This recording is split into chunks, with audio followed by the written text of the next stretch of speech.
이어서 포항에서 전해드리겠습니다. 경북 동해안은 오늘 맑고 무더운 날씨가 이어지겠습니다.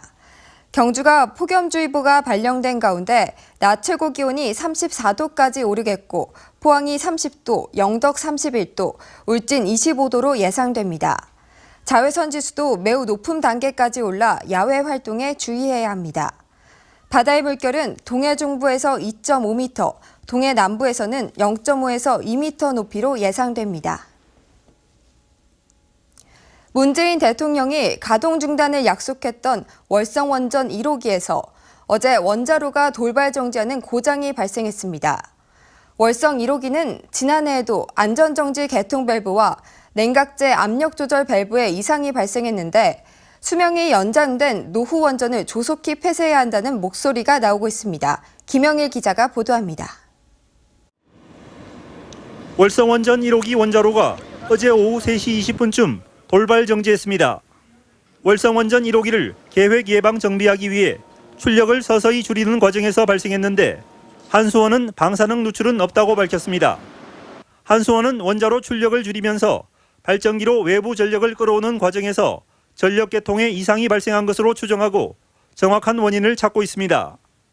월성 1호기는 수명 연장 이후 고장으로 벌써 세 번째 원자로가 정지했습니다.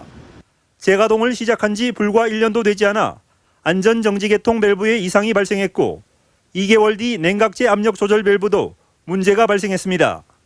월성 1호기는 30년인 설계 수명이 끝난 뒤 수명 연장 과정에서 절차상의 하자와 최신 안전기술 기준을 적용하지 않았다는 논란 등에 휩싸여 왔습니다.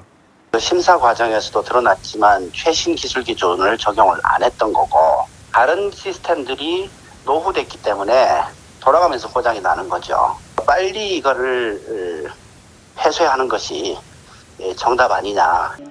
이 때문에 문재인 대통령이 국민 안전을 위해 공약했던 월성 원전 1호기 가동 중단이 소속히 이행돼야 한다는 지적이 제기되고 있습니다. 특히 문재인 대통령은 법원이 월성 1호기의 수명 연장을 취소했던 판결을 존중하겠다고 약속한 바 있어 원자력안전위원회의 항소 포기가 현실적인 해법이 될 것으로 예상됩니다. MBC 뉴스 김형일입니다. 경북개발공사를 비롯해 경북관광공사 등 경북도 산하 30개 출자 출연 기관이 올해 99명을 주사일제 정규직으로 신규 채용합니다. 경북도에 따르면 주사일제 정규직은 월요일에서 목요일, 주 4일만 일하도록 하는 제도인데 보수는 주 5일제 직원보다 다소 줄지만 복지 혜택 등 전반적인 처우는 동일한 것으로 알려지고 있습니다. 이와 함께 산하 출자 출연 기간에 근무하는 비정규직 50명도 주사일제 정규직으로 전환할 계획입니다. 오는 6월부터 전국 지자체 최초로 울진군민 전 가구에 전기요금이 지원됩니다. 이는 지난해 5월 조례 제정 이후 두 차례 개정을 통해 확정된 것으로 지금까지는 관련 법에 따라 원전 주변 5km 이내 주민에게만 혜택이 부여됐습니다.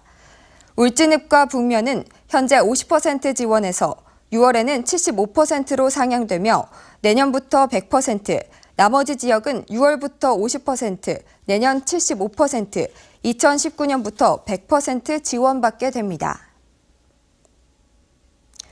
포항에서 7번 국도 경주 구간을 거쳐 울산으로 가던 무정차 우등버스가 이르면 다음 달부터 포항 울산 고속도로를 이용하게 됩니다.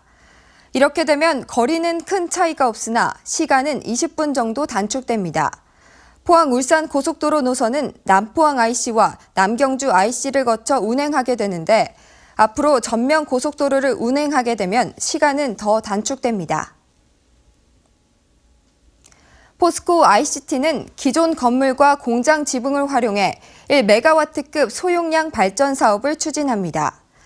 우선 포스코 ICT 포항 본사 건물과 광양제철소에 관련 인프라를 설치해 내년부터 상업 운전에 들어가고 추가로 부지를 확보해 발전 용량을 확대하기로 했습니다.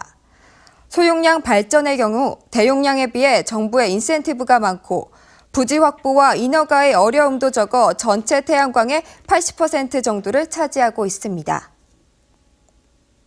이상으로 포항 MBC 생활뉴스를 마칩니다. 고맙습니다.